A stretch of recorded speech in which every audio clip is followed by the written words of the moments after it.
Y un día más, bienvenidos a este vuestro cutre canal y os voy a decir la verdad. He decidido hacer este vídeo sobre Isabel Preisler por dinero, por simple dinero. ¿Por qué? Porque hice un vídeo sobre Vargas Llosa llevada por la simple razón de que yo había leído todo sobre Vargas Llosa, había conocido a Vargas Llosa, había leído hasta el libro de su primera mujer y pensé, aquí está mi ocasión. Pero jamás de ninguna manera se me pasó por la imaginación que el vídeo de Vargas Llosa fuera a ser el vídeo más visto de mi canal. Entonces pensé, joder, con toda la información que tengo yo sobre Isabel, pues hago un vídeo sobre Isabel. No sé si llegará al mismo nivel, pero hago un vídeo sobre Isabel, no sé si llegará al mismo nivel. ¿He conocido a Isabel Preisler? Sí, pero de manera completamente superficial. Entonces hay alguien que me dijo, es que tú conoces a todo el mundo. Nena, gané un planeta. Mario Vargas Llosa también ganó un planeta. Trabajábamos en la misma editorial, en un momento en el que el entorno editorial era muy endogámico. Lo raro hubiera sido que no nos conociéramos. Y bueno, a Isabel yo la he conocido, no, es decir, hemos coincidido, me la he encontrado en la ópera, me la he encontrado en estrenos, cuando yo tenía vida social, no como ahora que soy una anacoreta que vive encerrada en mi casa. Pero me la he encontrado en numerosas ocasiones porque ella tenía una vida social muy activa y además cobraba por ella, es decir, a ella por ir a presentaciones o por presentar una crema o por ir aquí o por ir allá, pues cobraba. Como todo el mundo sabe, no creo que le esté descubriendo a nadie la pólvora. Y entonces en muchos casos la he visto. Quien tuvo un contacto no directo, pero más cercano a ella, fue mi padre en los años 70 y 80. Y incluso parte de mi familia no tuvo un contacto tan cercano, pero se movió en los mismos ambientes que yo conozco. Pero no quiero meter a mi padre y a mi familia en esto. Por ejemplo, mi hermano trabajó muchos años con Julio Iglesias. ¿Y por qué no quiero meter a mi padre y a mi familia en esto? Porque yo estoy distanciada de mi familia, bastante distanciada, y porque mi padre ya falleció y no quiero meterme a gente que no tiene por qué meterse, no quiero meterla. Lo que os puedo asegurar es que los datos que os doy los tengo contrastadísimos. No es que yo haya leído en un libro de Pilar Eire, no, que lo que os cuento lo sé, ¿vale? Entonces, ¿de dónde me viene? Pues de lo que contara Julio Iglesias a mi hermano, de más. Pero ahora lo vais a entender cuando yo os lo cuente todo, ¿vale? Vamos por capítulos. Isabel nace en Manila de una familia de mucho dinero. Siempre se repite, sus padres no eran millonarios, eran clase media, pero es que ser clase media en Manila era ser millonario. Es decir, Manila en los años 50 era estar aquí o aquí. Entonces ella estaba aquí.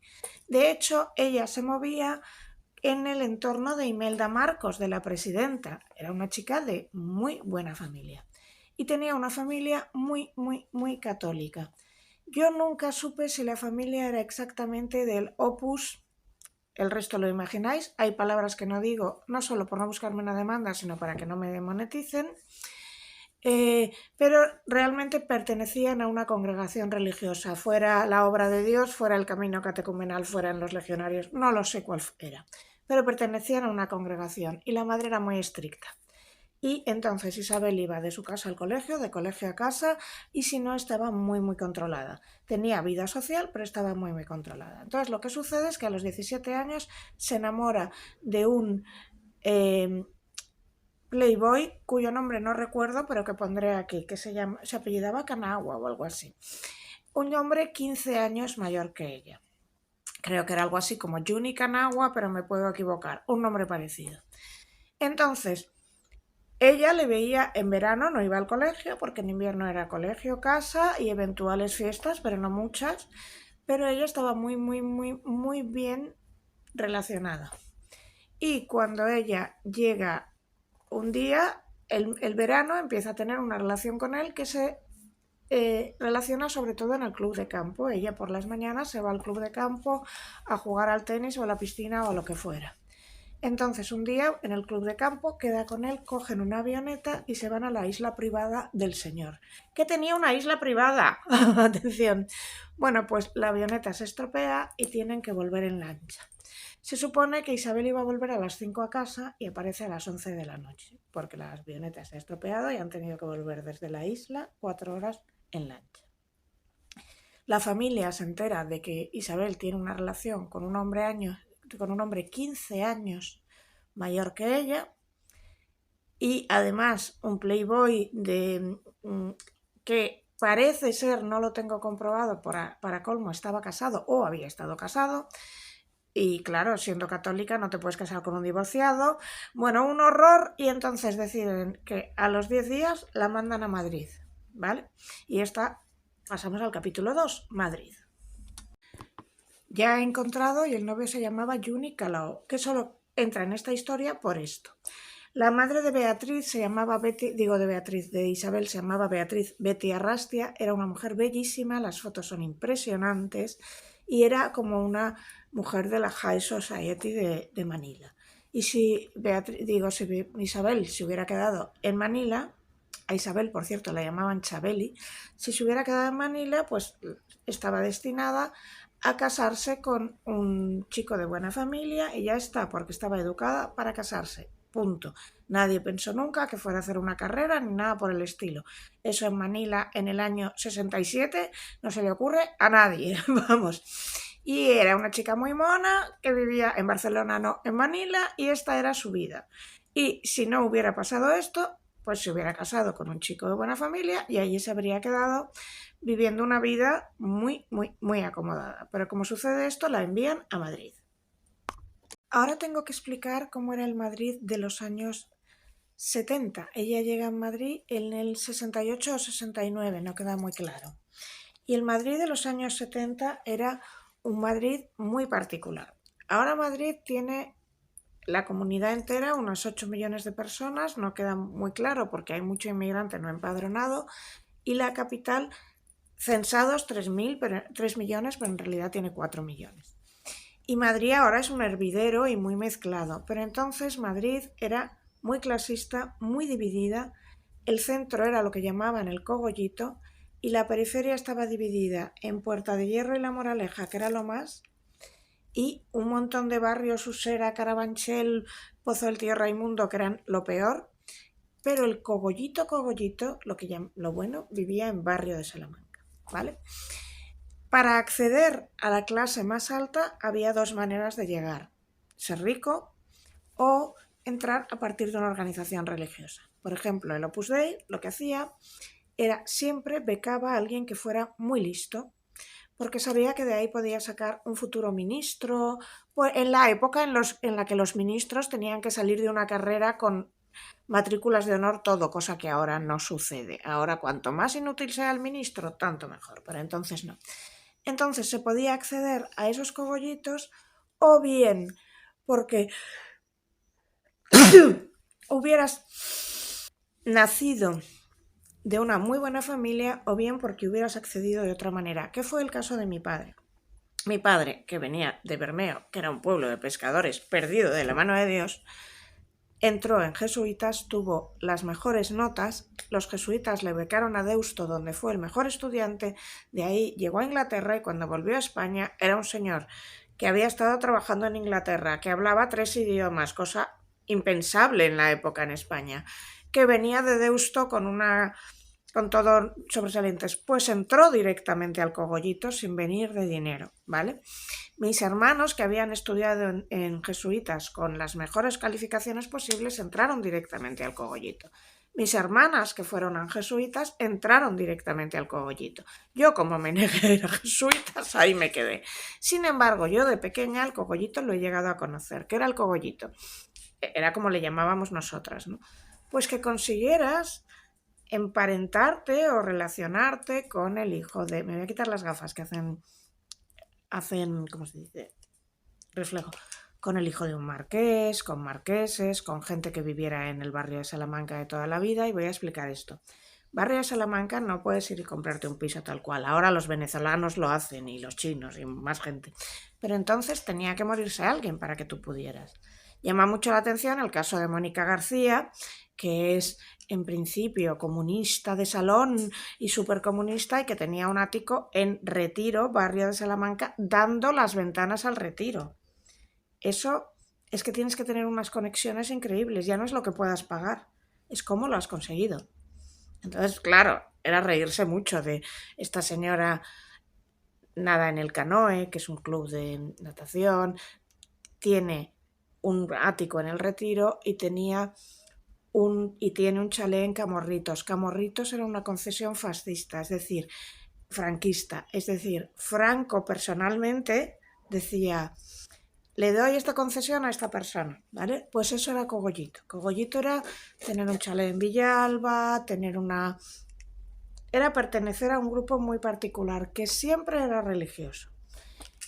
Podía ser que vinieras del Opus, podía ser que vinieras de los jesuitas, la Salle, los Escolapios, pero tenías que haber estudiado en colegio de monjas o curas, podías acceder por dinero o porque en ese colegio de monjas y curas te hubieran ascendido y hubieran decidido que merecía la pena.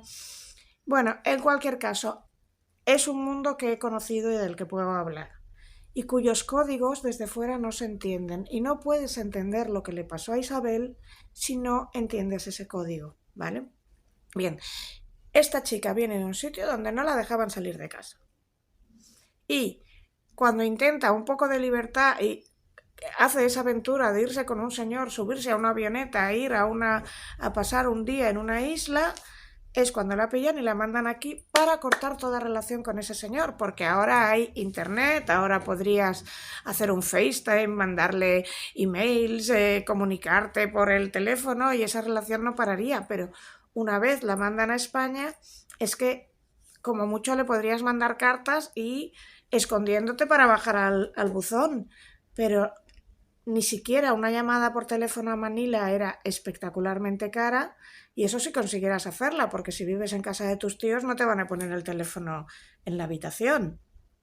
Habrá 2 teléfonos en casa, uno en el salón y uno en la cocina, y a ver cómo te escapas por la noche a llamar o a recibir una llamada.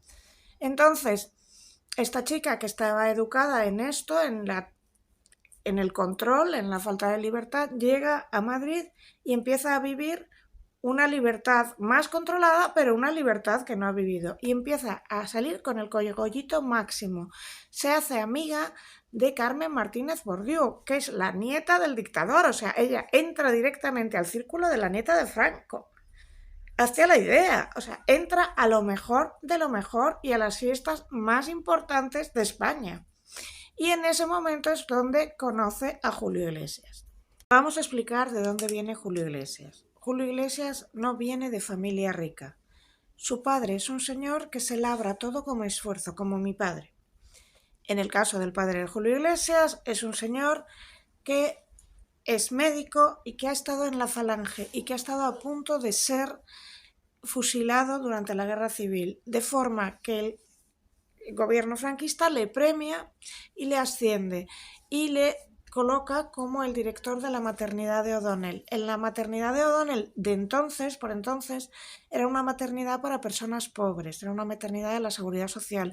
Ahora es de las más importantes y de las mejores de España, sigue siendo de la Seguridad Social. Yo deseaba haber tenido a mi hija allí, pero no me correspondía porque no era mi distrito, vamos. Pero digamos que Julio es advenedizo, como lo hubiera sido yo, ¿vale? Yo no vengo de familia de alta raigambre. Mi padre consigue llegar porque mi padre es muy inteligente y le becan los jesuitas, le beca Deusto, se va a Inglaterra y cuando vuelve convertido en alguien. Y lo mismo sucede con el padre de Julio Iglesias. Entonces, cuando ella conoce a Julio Iglesias ha empezado a estudiar Derecho, pero se ha ido al Festival de Benidorm.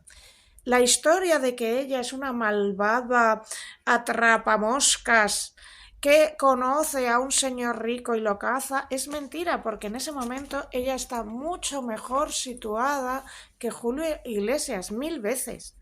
Ella viene de familia de dinero de Manila y ella viene de familia de dinero de Manila, digo, antes de que la perra canina me interrumpiera y me quitara el hilo, ¿verdad? Y ella se codea directamente con la nieta, con Carmen Martínez Bordiú, con la nieta de Franco. O sea, ella es muy importante en el círculo del cogollito, digamos. Y él bueno, es el hijo del director de la maternidad de O'Donnell, pero no es ese nivel. Y además, en ese círculo que yo conozco, a los cantantes se les veía mal. Es un poco lo que pasó cuando Rafael se casó con la Natalia. Natalia era hija del marqués de Santofloro y esto fue un escándalo. Es como, imaginad que ahora un señor de buenísima familia del Opus Dei de toda la vida ve que su hija se va con Carlos Tangana, con C. Tangana, con el cantante de reggaetón, el cantante, o con Omar como se llame. Con, el cantante de reggaetón puede estar ganando, no sé, 10 millones al año, pero esto no va a ayudar, ¿sabes?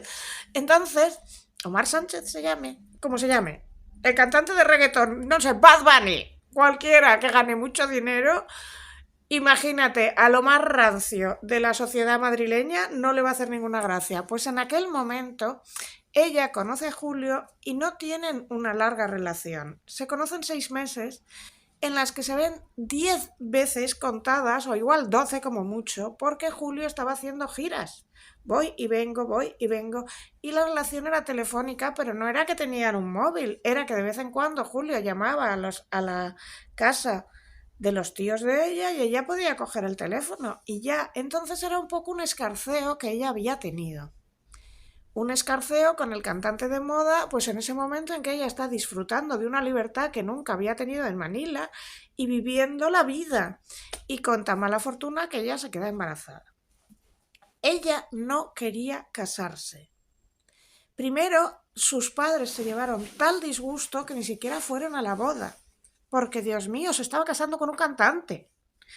Tenéis que entender lo que era el cogollito y lo rancio que era para entender el disgusto que les dio.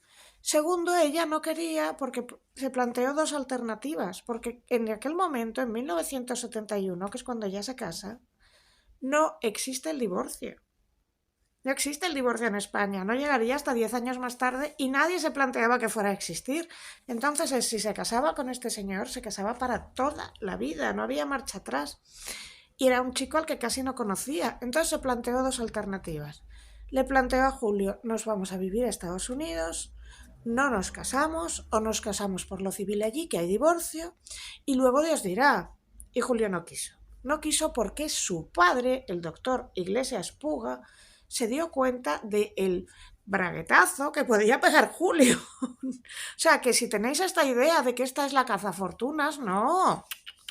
Segunda opción que se planteó ella fue, pues me voy, paso el embarazo en Manila, tengo al bebé allí y lo hago pasar por mi hermano, que no hubiera sido tan difícil porque se podría haber pasado por un embarazo tardío de su madre. Me voy, Manila tiene, Filipinas tiene un montón de islas. Me voy a una isla a pasar los 9 meses de embarazo que nadie se va a enterar, porque en esos momentos no hay móviles, no hay internet, no hay nada. Tengo al bebé allí, lo hago pasar por mi hermano y continúo con mi vida.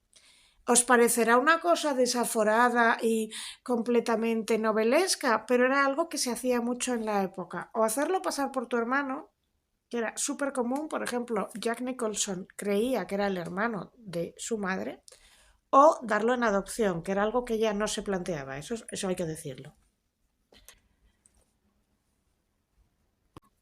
Repito, ella ofrece dos opciones.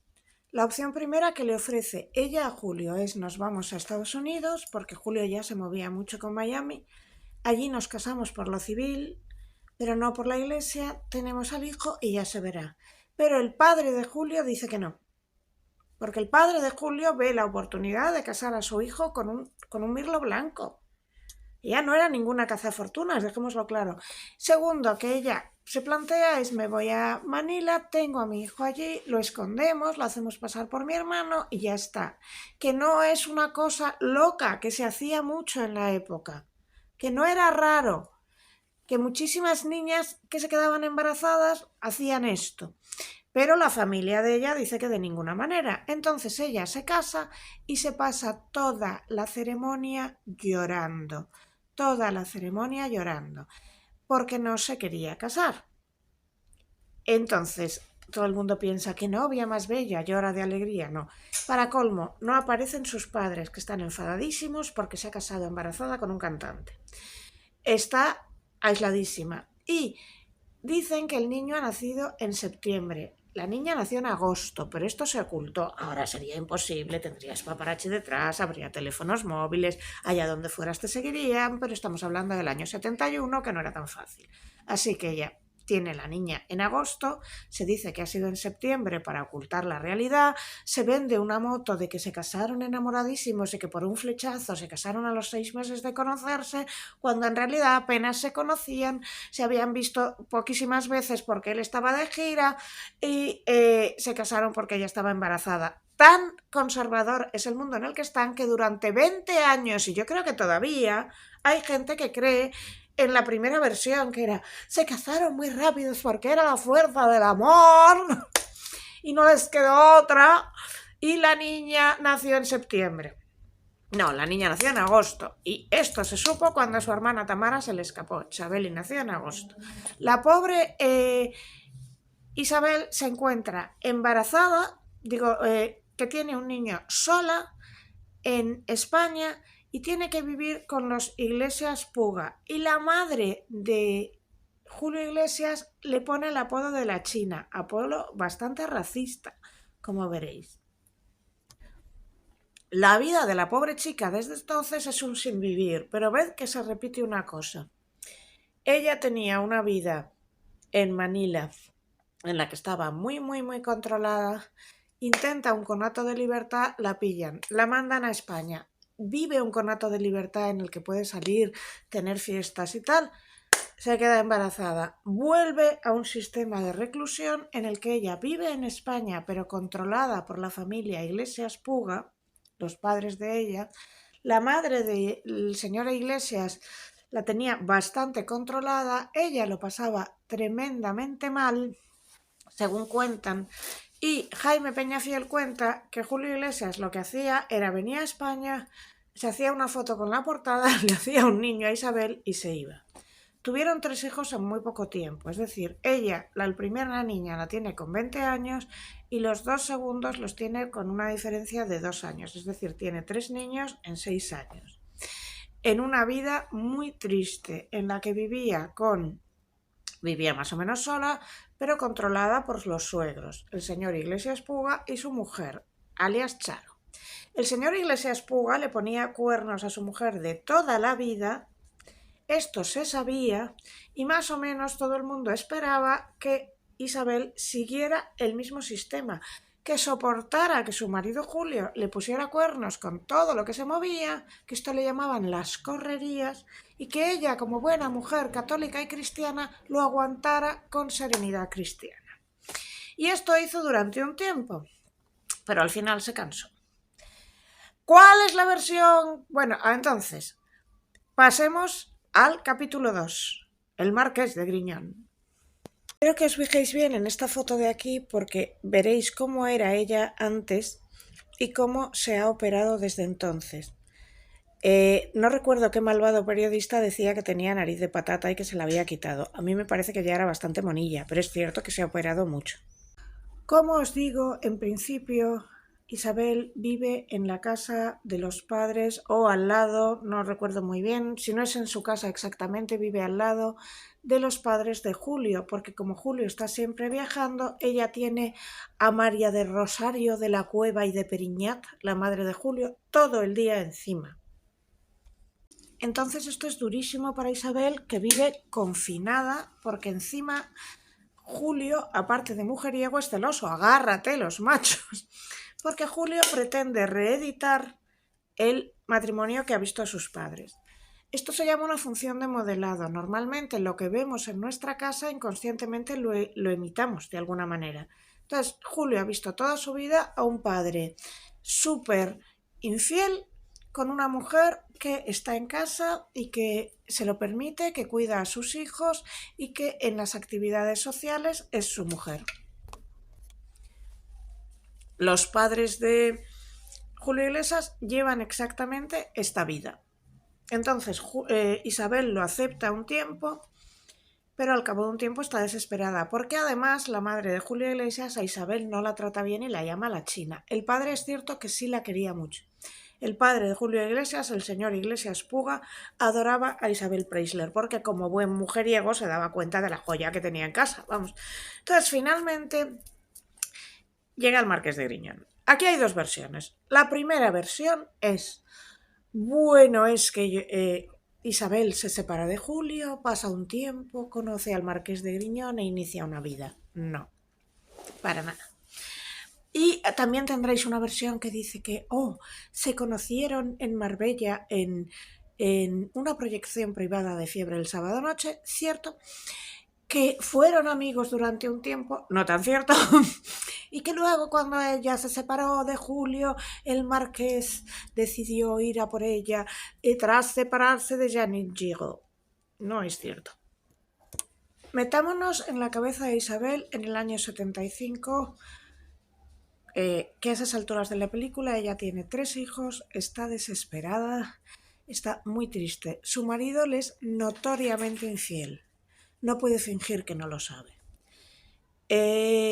Su matrimonio no existe. Es un señor que viaja por el mundo, como bien decía Peñafiel, llega a Madrid, se hace una foto con la mujer, le hace un hijo y se va. Ella tiene 3 hijos y tiene 24 o 25 años. Se casó en el 71, 24 años. Tiene una suegra a la que no aguanta y está muy triste. Y empieza a volver a salir, como a los 25 o 26 años, empieza a volver a salir. Se aparta un poco de los Iglesias Puga, consigue una niñera y vuelve a salir con su amiga Carmen Martínez Bordiú. Y empieza a volver a moverse. Se va a veranear a Marbella, que en aquel momento era donde iba todo el cogollito. Y conoce a un hombre muy atractivo que era el Marqués de Griñón, que si veis las fotos no solo era un hombre muy atractivo, de joven, muy atractivo, sino que era marqués, era guapo, era millonario, y no es que ella cazara a un millonario, ella venía de buenísima familia también, su familia también tenía mucho dinero, y aparte, de repente Julio Iglesias, ese chico con el que se casó, que recordemos que cuando se casó era famoso pero no rico, porque a la boda de ella y de Julio habían acudido más periodistas que invitados, pero no era rico, era un chico de clase media cuyo padre no había sido muy rico, o sea, la que venía de buenísima familia era ella, y no es que ella va y pilla a un millonario porque es una filipina que viene de la nada, no. Ella se va a Marbella, ella es una niña muy bien que conoce a otro chico muy bien. Es decir, es una chica de 25, 26, 27 años cuando le conoció, nunca se sabe exactamente, que conoce a otro chico que entonces tendría 30. Y él había estado casado con Jeanine Giraud, de no sé qué, otra de altísima, buenísima alcurnia. Cuando ellos dos se conocen, ambos dos están oficialmente, o sea, viven separados de sus parejas, pero siguen casados, porque en la España de la época no hay divorcio y no hay separación. Hay una separación eclesiástica legal que nadie hacía, y si te has casado toda la vida y se siente. Entonces lo que había muchas veces era, bueno, pues uno vive en un lado, otro en otro, a los eventos sociales vamos juntos y ya está. Eso era lo que tenía el Marqués de Griñón. Jeanine vivía en Francia, él vivía aquí, a los eventos sociales, bodas, bautizos y comuniones iban juntos, y esto era en la práctica lo que ya tenía Isabel. Su marido iba por el mundo, ella tenía 3 hijos, las fotos en el Ola se las hacían juntos, pero ella vivía sola la mayor parte del tiempo. Y ella se va a Marbella y en unas vacaciones conoce a este señor y empieza a salir con él, con la idea de nunca van a estar juntos jamás porque no existe el divorcio. Pero incluso aunque existiera, cuando llegó en el año 81, que aún quedaba lejos, en ese entorno no se divorciaba nadie, porque divorciarse era pecado y porque lo que uno tenía que hacer si le había tocado la China, nunca mejor dicho, perdón por el chiste racista, pero venía a pelo, si le había tocado la China de casarse en un matrimonio desafortunado, se siente. Uno se aguanta como se aguantaba la mujer de Julio. Entonces, Isabel conoce a Carlos Falcó, empiezan a salir con la idea cada uno de que nunca se casarán ni vivirán juntos, sino que están juntos, enamorados, cada uno consolándose del desastre de su matrimonio. Es decir, que Isabel está casada con Julio, Pero Julio va y viene y por el camino se entretiene y sus relaciones con otras mujeres son públicas y notorias. Isabel no puede fingir que no sabe lo que sabe. Entre tanto, me acabo de tragar en los labios porque estoy con la boca seca. Entre tanto, Carlos Falcó está oficialmente casado con Jeanine Gigot. Sigue casado con ella. No hay divorcio en España. No tienen una separación ni eclesiástica, ni legal, ni nada. Jeanine vive en Francia y para determinados actos sociales van juntos. Ambos dos son infelices. Se conocen, empiezan a salir. Llevan más o menos 2 años saliendo. Y entonces, cuando llevan, según unas lenguas, 2 años juntos y según otras lenguas, 3 años juntos, en 1978, acaba de fallecer el dictador y su sucesor se llamaba Arias Navarro. Y no tenía ninguna pinta, por mucho que hablemos del régimen del 78 de momento, aunque cambiarían las cosas, justo en ese momento que las cosas están en ebullición, tampoco tiene pinta de que las cosas vayan a cambiar muchísimo. Se sabe que va a llegar la democracia, tal y cual, pero en el cogollito las cosas siguen como están. No hay divorcio. El divorcio llegaría en España en el 81, pero muy poca gente al principio, y desde luego en el cogollito no, se iba a divorciar. Por ejemplo, el padre de Julio Iglesias no se divorció jamás de su mujer. Y así un montón de gente que yo conozco no se divorció nunca, empezando por mis padres y siguiendo por todos los demás, ¿vale? No se divorciaban, no era pensable. Un católico de toda la vida de Dios, de izquierda o de derecha, porque mi padre era católico de base, o sea, de los de izquierda. Da igual, no te divorcias, ¿vale? Bueno, pues entonces llevaban 2 años con la idea de pues viviremos un romance pasional y clandestino, pero nunca viviremos juntos ni nos casaremos porque el divorcio no existe.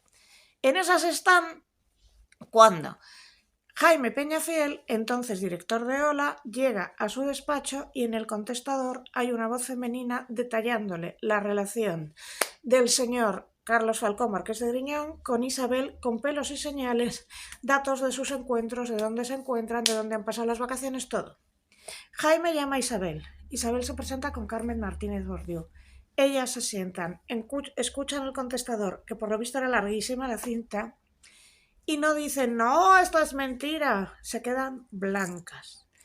Hasta aquí, real. Esto lo ha contado Jaime. A partir de aquí, la especulación. ¿Quién era la voz del contestador? Pues según unos era la madre de Julio Iglesias, que es la que tiene todas las papeletas, pobre señora.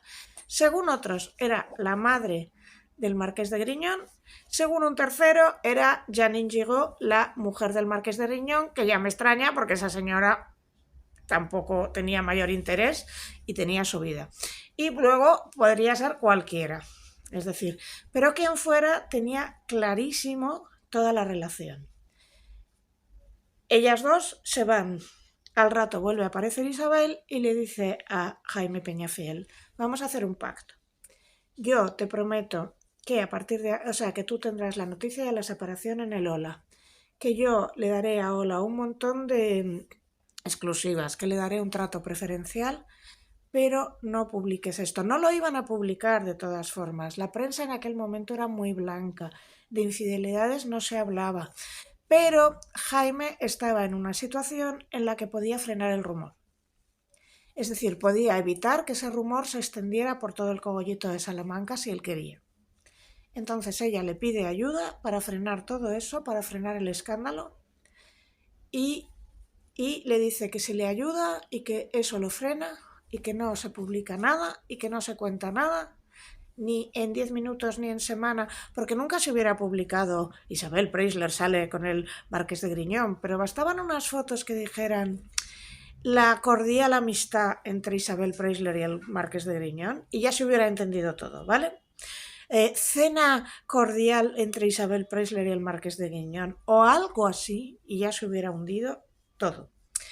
Entonces esa misma tarde, y aquí vienen varias versiones. Versión de Jaime Peñafiel. Esa misma tarde Isabel va a recoger a Julio Iglesias al aeropuerto con todos los fotógrafos y para evitar la foto de rigor que ella le iba a recoger al aeropuerto, sacaba una foto en el aeropuerto con los niños y tal, ella se va sin los niños y entra directamente dentro. Normalmente los del aeropuerto, los paparazzi estaban fuera. ella entra dentro y le dice al que iba con él, que creo recordar que se llamaba Alberto Pérez Viguero o Alberto Herrero o como se llamara, le dice apártate un momento. Se va con él a la sala VIP y le dice me tengo que separar. Me tengo que separar y solo te lo voy a decir una vez. La versión del tal Alberto, que no me acuerdo si se apellidaba Perdiguero o Herrero, de su hombre de confianza, es que le llega Julio Iglesias y que le dice coge mi equipaje y llévalo a tu casa, nos vamos a tu casa. Julio Iglesias siempre pensó que esto había sucedido porque habían salido unas fotos de él con una chica argentina, que además la chica argentina, incluso en Argentina, había narrado a quien quería oírlo su relación con Julio.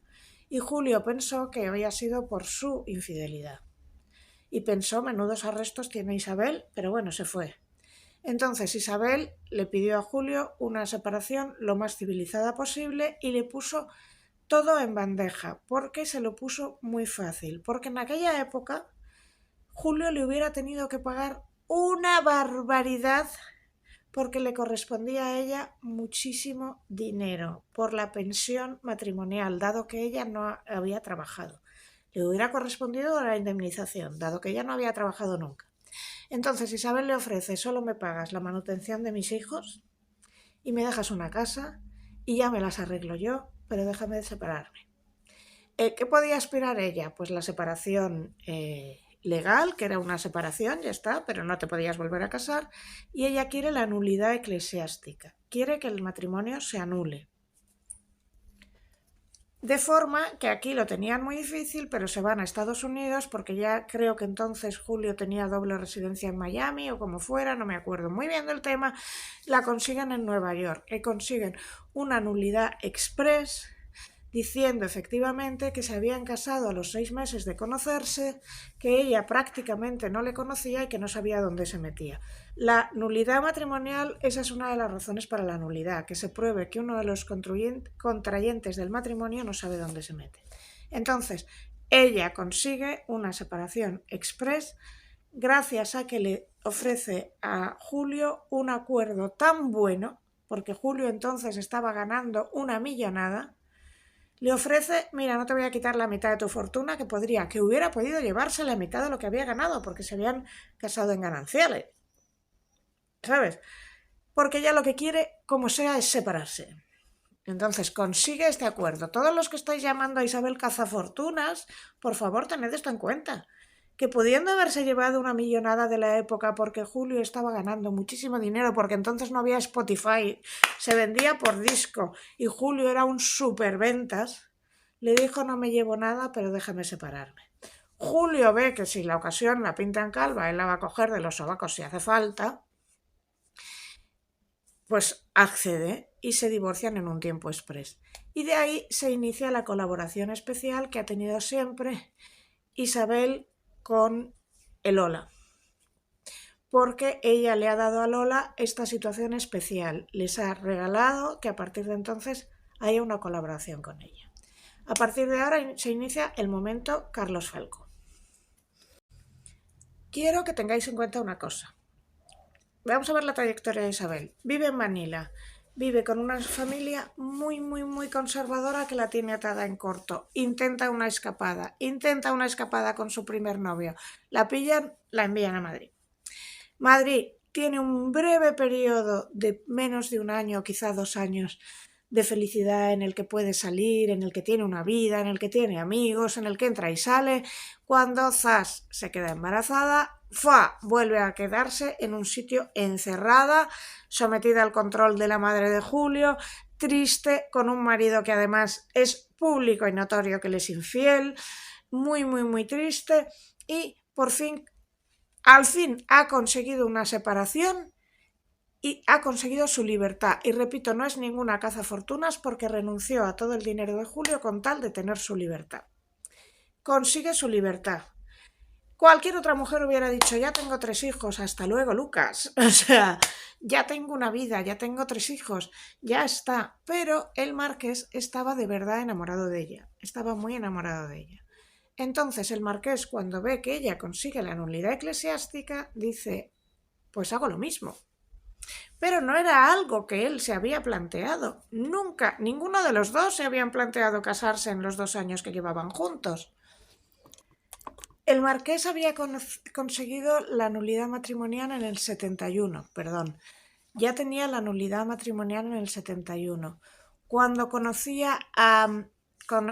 a ella tenía la nulidad matrimonial, estaba soltero, pero no se había planteado nunca casarse. Es decir, Janine vivía en Francia, pero ellos seguían, aunque estaba la nulidad matrimonial, seguían acudiendo a cosas juntos y más o menos se suponía que esta era su mujer. No se había planteado volverse a casar porque ya tenía hijos. Pero cuando ve que Isabel se ha separado, entonces le propone a Isabel: ahora que tú tienes la nulidad por fin, ¿por qué no nos casamos? Y Isabel en principio no se lo había planteado, sinceramente, o sea, no se lo había planteado jamás. Esto es importante. Entonces Isabel, que en el fondo es una niña bien, en lugar de decir: mira, yo ya he estado casada y ya he estado bien, ya tengo 3 hijos, es la primera vez en la vida que por fin soy libre, tengo mi casa y puedo apañármelas yo sola, pues finalmente decide casarse con el marqués de Griñón. Se casa en el 80, en 1980. Hay que explicar una cosa. Aunque se casa porque ambos dos han obtenido la nulidad eclesiástica y esto les permite volverse a casar. El divorcio no llega a España, que yo recuerde, hasta el 81. El divorcio llega a España el 22 de junio del 81. Y entonces Isabel y Carlos se casan sin exclusiva y en una boda secreta. Isabel no vende esa boda. ¿Por qué?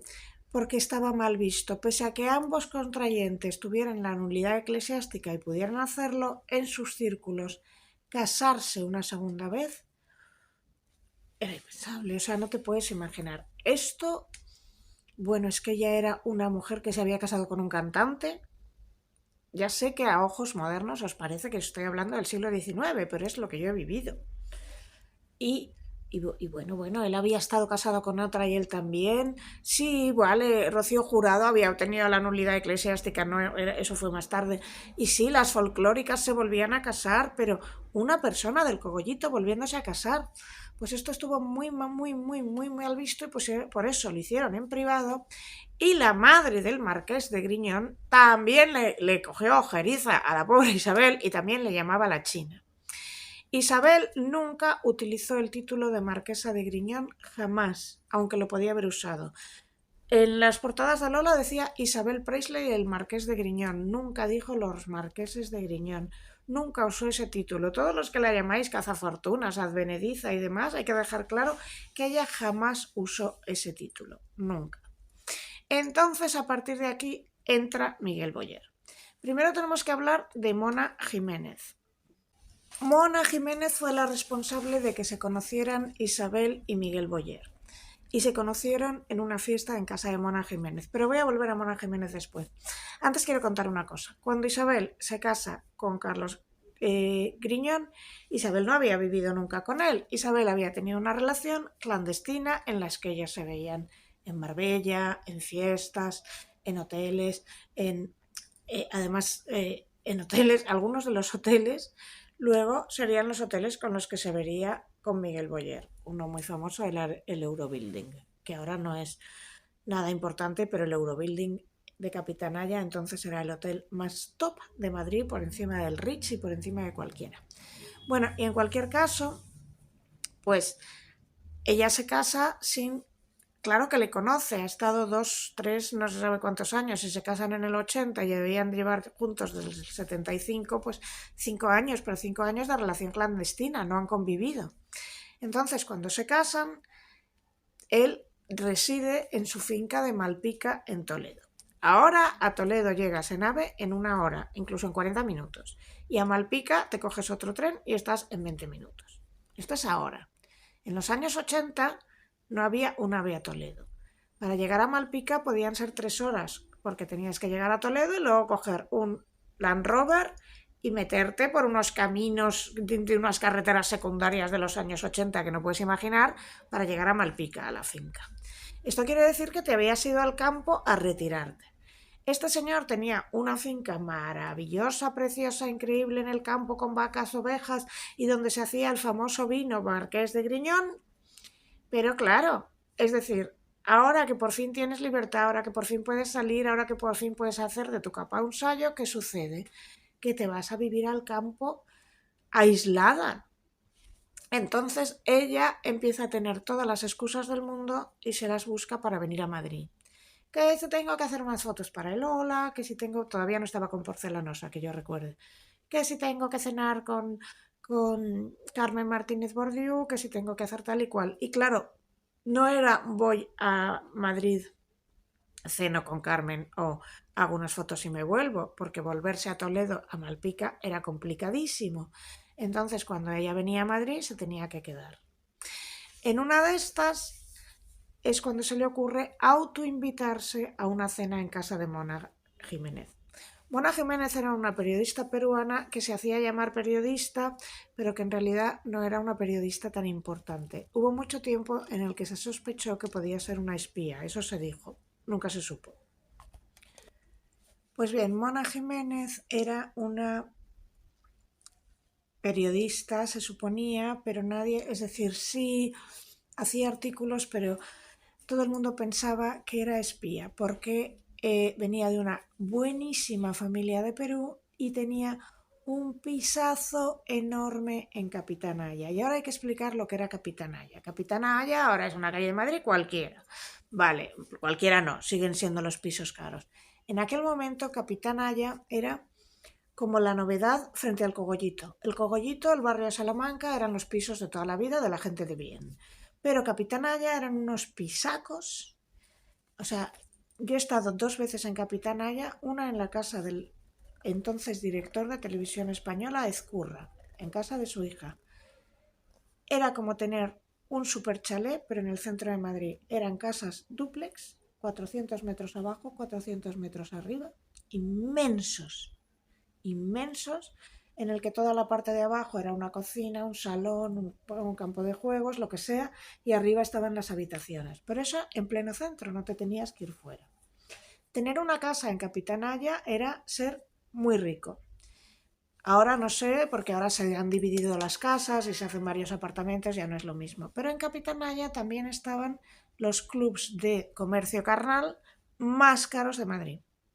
Y también estaba el Hotel Eurobuilding, que por una parte era un hotel muy caro, pero también se sabía que había comercio carnal de altísimo standing. Bueno, pues las cenas en casa de Mona, que eran lo que llamaban las lentejas de Mona, eran unas cenas en las que se reunía a políticos y a periodistas y que si accedías a una de esas cenas es que habías entrado en la corte de politiqueo. Ahora sería Twitter, ahora la gente se comunica por Twitter, pero entonces no había Twitter, ni internet, ni teléfono móvil, ni nada. Si tú querías entrar a unas tertulias interesantes, te ibas a casa de Mona. Pues resulta que de esto se entera Isabel y llama por teléfono y se autoinvita. Y a todo el mundo le sorprende muchísimo que la marquesa de Griñón se quiera ir a unas cenas donde van políticos, donde van periodistas y demás. Pero hay una cosa muy importante. Las cenas en casa de Mona acababan en juergas y presuntamente la gente se subía al piso de arriba o al piso al lado, no me acuerdo. Bueno, yo no he estado en una cena de estas, pero mi padre me lo ha contado. Y aquello acababa de tal forma que había gente que decía que Mona echaba algo en las lentejas. Esto no es que estoy contando, no, a mí me lo ha contado mi padre, ¿vale? Bueno, pues el caso es que la marquesa de Griñón se autoinvita, a todo el mundo le sorprende mucho verla, pero ese día llega la marquesa de Griñón y conoce allí a Miguel Boyer, en esa cena. La marquesa de Griñón lleva 2 años casada con Carlos Falcó, marqués de Griñón, pero lleva 7 años con él y lleva 2 años en Malpica, Toledo, y esa vida no la soporta. Se está inventando todo el día excusas para venir a Madrid. Según las malas lenguas, esa misma noche comienza la relación de ellos. En aquel momento Miguel Boyer todavía no es ministro de Economía y Miguel Boyer está casado con Elena Arnedo, ambos militantes del PSOE de toda la vida. Y en aquel momento ella está casada con el marqués de Griñón, obviamente. Ellos se conocen en 1982 antes de que Miguel fuera ministro. Se supone que el mismo día que se conocen inician esa relación. Eso dicen las malas lenguas y eso decía mi padre, y yo de mi padre me fío más que de nadie porque mi padre no cotilleaba de nadie. Yo nunca le oí hablar mal de nadie. Si te contaba algo es porque eso era ya un dato contrastado. Bueno, según todos los que estuvieron allí, se inició la relación allí y de hecho incluso alguien llamó a Elena Arnedo. Pero como lo normal en ese mundo, por muy socialista que fueras, era que si tu marido tenía algún flirteo no pasaba nada porque está casado contigo, pues Elena pensó, bueno, esto es un lío que tiene con que esta noche ha bebido de más y hasta aquí. La relación continuó. Es decir, que empieza en el 82 y continúa del 82 al 85. Entonces, la relación empieza a ser un secreto a voces y empieza a ser conocido incluso dónde se reúnen. Se reúnen en el Eurobuilding y se reúnen en Los Galgos. Y en los apartamentos Los Galgos y todo. Isabel no tiene ninguna intención de dejar a Carlos y se lo dice a Miguel. Y Elena también lo sabe. Isabel no se quiere divorciar por segunda vez. O sea, no se ha divorciado porque ha tenido la nulidad eclesiástica, pero Isabel no piensa hacer nada. Entonces Elena Arnedo piensa, bueno, esto va a ser un rollo que tengan ellos y ya está. Lo que pasa que viajan a Marbella. Ellos se ven en Marbella. Bueno, esto se lo preguntáis a Pilar Eire porque durante 3 años, desde el 82 al 85, esa relación se va manteniendo. Y entonces empieza a ser un secreto a voces. Entonces, aquí hay algo que Pilar Eire no sabe. Podéis preguntarle a Pilar Eire todos los detalles de esta relación e incluso los ha contado en un artículo en la revista Lecturas, así que si tecleáis Lecturas, Pilar Eire y Isabel Preisler y Boyer lo vais a encontrar. El artículo se llama exactamente La infidelidad de Isabel Preisler, que duró 3 años, y ahí la tenéis todo contada, pero os voy a contar un detalle que Pilar Eire no sabe, que lo sabía mi padre. Repito, mi padre no cotilleaba de nadie, mi padre el salseo le daba igual, solo te contaba las cosas, además muy a posteriori, cuando ya eran notorias y públicas. Vale. El marqués de Griñón era el último en enterarse de esta historia. Como suele suceder, el afectado era el último que sabe la historia. Entonces el marqués de Griñón, aunque toda España estaba al cabo de la calle del asunto, él pensaba que eran malas lenguas y habladurías. ¿Y qué sucede? Que un día llega a casa, en la casa que tenían en la calle Arga, en el Viso, porque ellos tenían la finca de Malpica, la calle Arga y supongo que varios sitios más, que para eso eran marqueses, y se encuentra con un super ramo de rosas rojas. Y le dice, Isabel, ¿quién te ha mandado este ramo? Y ella dice, Jaime Peñafiel, o quien fuera en ese momento el director de Lola. Pero en el cogollito, en este mundo tan cerrado, tú no le mandas nunca rosas rojas a una mujer casada. Las rosas rojas no se le envían a una mujer si no tienes una relación con ella. Y esto, por supuesto, Isabel lo sabe, por supuesto, el marqués lo sabe. Pero es que además el marqués se suponía que no iba a estar en casa, por lo tanto esas flores se las ha enviado a alguien que sabe que el marqués no va a estar en casa. El marqués se va a la basura a buscar, porque sabe, estas rosas las ha recibido el servicio, no las ha recogido Isabel. Por lo tanto, el servicio les ha quitado el papel y ha tirado el papel a la basura. Y se va a buscar de qué floristería vienen. Vale. El marqués hace que su secretaria coja un teléfono y diga, soy la secretaria de Isabel Preisler, porque Isabel Preisler tenía secretaria y tenía gente que le llevaba los asuntos y demás, o la asistente personal o lo que fuera. He recibido un ramo de rosas rojas en mi domicilio sin tarjeta, en la calle Arga, número cual. ¿Puede decirme usted quién es el remitente? Y le dicen, sí, el remitente es el ministro de Economía.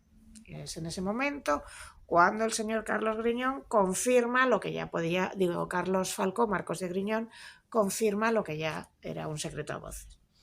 Entonces, en el 85, parece ser, porque lo que he contado antes me lo ha contado mi padre y yo me fío de mi padre, ¿vale? Entonces, parece ser, a partir de aquí empiezo con el parece ser, que una vez el marqués de Griñón lo sabe, le dice a Isabel que se va a separar. Y entonces, si se separan, esto se va a saber. Era un secreto a voces en el cogollito, pero entonces no hay internet, entonces no hay Twitter, entonces no hay medios digitales, entonces el común de los mortales no lo sabe.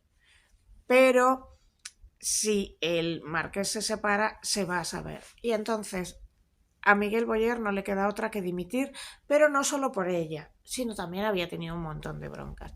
Y es cuando en ese momento Julián Lago hace esta portada que vais a ver que es tan burra.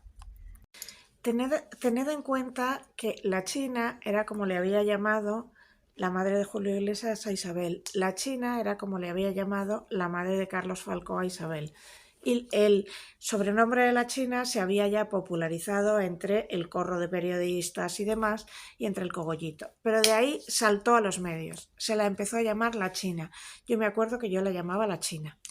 Y a partir de que se sabe que está con Miguel Boyer, empiezan a soltar unas barbaridades, entre ellas que si conseguía a esos hombres de tantísimo dinero era porque hacía el carrete. ¿Qué se suponía que era el carrete? Pues se suponía que era una gran habilidad de las artes amatorias en el que cogías a una persona como la carretilla y le hacías así, bueno, unas cosas muy machistas y muy clasistas y muy racistas. Pero hay que tener en cuenta que no es que esta mujer se fuera con personajes de muchísimo dinero y fuera subiendo. Es que era una mujer que venía de una familia de dinero, que se casó con Julio Iglesias cuando Julio Iglesias tenía menos dinero que ella, que luego Julio Iglesias tuvo más, que se casó con... que renunció a toda la fortuna de Julio Iglesias para poder separarse, que se casó con el marqués de Griñón cuando sí, el marqués de Griñón tenía más dinero que ella, eso sí, pero ella recibía una manutención por los niños de Pablo Iglesias muy alta, tenía una casa en el Viso y venía de muy buena familia ella también, y tenía 30 años y era muy guapa. Vamos, no era que vinieran de dos mundos diferentes y que ella viniera de los suburbios de Vanilla, para nada. Era una niña bien que había conocido a otro niño bien de su mismo entorno. Cuando conoce a Miguel Boyer, aunque Miguel Boyer vaya de socialista por la vida, Miguel Boyer había sido un niño bien también toda su vida. Miguel Boyer, aunque fuera de izquierdas, era hijo de un ingeniero industrial de mucho dinero. La familia se había ido a vivir a Francia, pero luego de alguna manera consiguieron volver, retomar el dinero familiar, no sé cómo, y él estudió, Miguel Boyer, en el Liceo Francés, uno de los sitios más caros de España. Era un chico también de muy buena familia, aunque fuera de izquierda. Entonces, en realidad, cuando se encontraron, ellos tenían mucho en común, es decir, eran personas de buena familia, educados en los mejores colegios, y aunque una fuera de lo más rancio religioso y el otro viniera de lo más moderno y antirreligioso, sí tenían mucho en común. Y Miguel Boyer se enamoró, eso se sabe, se enamoró de ella, pero lo que dicen sus hijos es que por ella traicionó a su mujer, traicionó a sus hijos, traicionó al partido y traicionó al país. A su mujer, sí, a sus hijos también. Al partido no le tienes que decir de quién te enamoras o no, y al país no lo sé. El caso, ¿por qué dicen que traicionó al partido?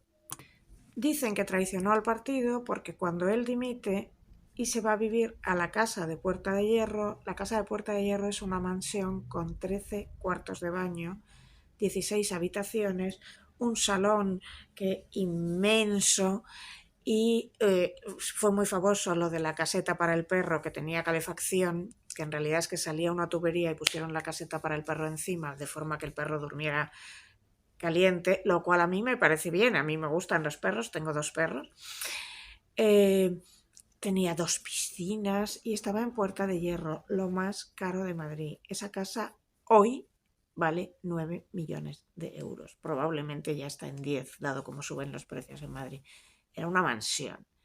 Entonces, cuando se supo lo de la mansión, porque Isabel la enseñó en el Ola, resulta que la empezaron a llamar Villameona por los 13 cuartos de baño. Esto ya fue como borrarle a Miguel Boyer de cualquier posible cargo futuro en el Partido Socialista. Podía haberse hecho como los demás advenedizos, llamar a la puerta del PP y decir, oye, que aquí estoy. Pero no lo hizo. Entonces, a partir de entonces, Miguel Boyer dejó de trabajar. Bueno, no dejó de trabajar, atención. Fue presidente del Banco Interior de España, fue presidente del Grupo de Construcciones y Contratas, estuvo en un consejo de administración, fue presidente de Hidrocarburos. En el 96 mostró su apoyo público al programa de José María Aznar. Eso es lo que su hijo considera una traición al partido y una traición al país. Y a partir de ahí, aunque se supone que estaba en muchos consejos de administración y que trabajaba como asesor privado y demás, lo cierto es que de una carrera fulgurante, porque fue el superministro de Economía y presidente del Banco Exterior de España, yo que sé, de todos los cargos posibles, pues de repente como que su vida se opacó. Y pasó a ser el marido de Isabel Preisler. Es decir, si pensabas en Miguel Boyer, pensabas en el marido de Isabel Preisler. Entonces se creó una especie de leyenda negra de Isabel, como que era la malvada Isabel que había arruinado la carrera de un ministro. Entonces, realmente, cuando él se lió con Isabel durante 3 años, si no quería que le vieran, podía haber elegido entornos más discretos. Si eres el ministro de Economía y eres el superministro de Economía y se te reconoce, pues si vas a un hotel eso se va a saber. Es como lo del parador de Ábalos. Es imposible que no se supiera. Al año podías haber frenado esa relación, no quisiste. Todo salta a la luz después de 3 años, cuando ya no se podía frenar y cuando se te ocurre mandarle florecitas a la señora a su casa. Es decir, todo se acaba sabiendo por esto. Él se enamoró. Si sus hijos quieren pensar que ella le cautivó con unas malas artes porque le metía bebedizos en el café, pues entiendo el dolor de unos hijos que se han sentido abandonados, por supuesto. Pero ella le sedujo de la misma forma que él se dejó seducir. A partir de ahí, cuando se fue a vivir con ella, hubo un cisma en esa familia y los hijos de Miguel Boyer acusan a Isabel Preisler de haberle apartado de la familia. Quiero dejar claro una cosa como psicóloga. Un hombre no se aparta de una familia por una mujer, lo hace porque quiere. No sé por qué quiso, no me voy a meter, pero ninguna mujer le pone una pistola en la cabeza a alguien. Entiendo que un hijo prefiere culpar a la mujer que al padre, prefiere pensar que la otra mujer tiene unas armas sobrenaturales y poderosas antes de afrontar mi padre me ha abandonado o ha decidido pasar de mí, porque eso es durísimo. Pero la verdad es la que es y una vez se asume la verdad es más fácil. Un hombre no hace nada que no quiera hacer por una mujer que además mide 1,65 m y no le puede obligar físicamente. Pues a saber por qué él decidió recluirse, a saber por qué él decidió recluirse en la supermansión, a saber por qué él decidió empezar a apartarse de su primera mujer y de sus 3 primeros hijos, de sus 2 primeros hijos, Laura y Miguel, no se sabe. Pero si lo hizo fue porque él quiso. Es constante la idea de que es que ella le manipuló y ella creó un cisma. Pues el cisma se crearía por lo que fuera.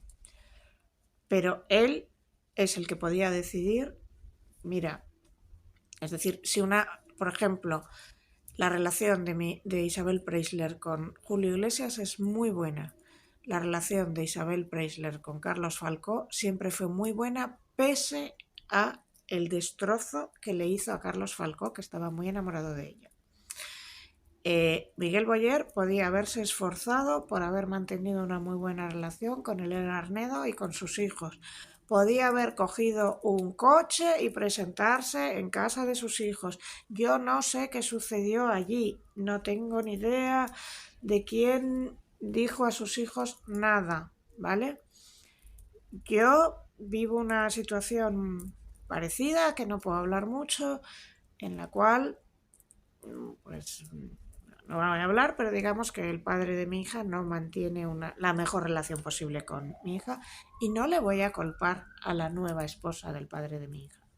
El padre de mi hija decide él si quiere o no quiere hacer una serie de cosas y como no las quiere hacer, pues bueno, encuentra a una mujer que le apoya en lo que hace, claro, que es complementaria, sí, que no le dice, oye, ¿cómo te pasas? No, que le apoya, sí. Isabel Preisler igual le apoyó, vete tú a saber, pero no es la inductora, ¿vale? Isabel Preisler quizá podía haber intentado mediar, no lo sé, no me puedo meter en esa familia. Lo que sí que puedo decir es que ninguna mujer tiene la capacidad enorme de manipular a ningún hombre excepto que le pusiera bebedizos o que fuera alguien que tuviera una inteligencia límite o una serie de o que tuviera un trastorno mental y todo lo contrario. Miguel Boyer era superdotadísimo, era premio extraordinario en sus dos carreras. Estudió ciencias físicas y económicas y fue el primero de su promoción en físicas. Eso es ser superdotado, no lo siguiente, de lo siguiente. Entonces, que se crea que una mujer ha podido manipular a un superdotadísimo, yo creo que no cabe en cabeza humana. Que fuese una persona que debido a su superdotación intelectual tendiese a la reclusión, eso sí me lo creo. Que fuese una persona que debido a su superdotación intelectual tuviese muchos problemas a la hora de ser ministro y tuviese muchos choques porque no le entenderían, eso sí me lo creo. Sí. Que fuese una persona que debido a su superdotación intelectual cuando se enamorase muy profundamente, que es típico de superdotado, eso sí me lo creo. Y que por eso cuando se enamoró de Isabel no fue capaz de decir hasta aquí porque me juego mi carrera, eso sí me lo creo. Bueno, a partir de ahí se habla de la misteriosa desaparición de la fortuna de Miguel Boyer. Hay que tener en cuenta que aunque Miguel Boyer tuvo muchos cargos de mucho renombre tras su salida del Ministerio de Economía, en el fondo los cargos de renombre, aunque se supone que dan mucho dinero, pues son consejos de administración, tal, no sé yo si daban tanto. El fortunón que uno puede gastar en esa casa, que necesita un ejército de sirvientes, que se calcula en... Hay quien ha llegado a calcular, aunque me parece exagerado, en 80.000 euros mantener esa casa cada mes, no lo sé, pero tienes que tener los dos de las piscinas, los jardineros, las personas que te limpian la casa. Es como tener un hotel y tener todos los días que hacerte cargo del hotel. Los cocineros, demás, eso es un fortunón que Isabel Preisler venderá antes o después porque no creo que ahora pueda sostenerlo mucho tiempo. En fin, eso es mucho dinero, pero además Miguel Boyer estuvo enfermo desde el 2012 hasta su fallecimiento. Estuvo 2 años enfermo en casa. Sufrió un ictus y quedó, al parecer, en estado... Bueno, no voy a hablar de eso. ¿Por qué? Porque es su intimidad.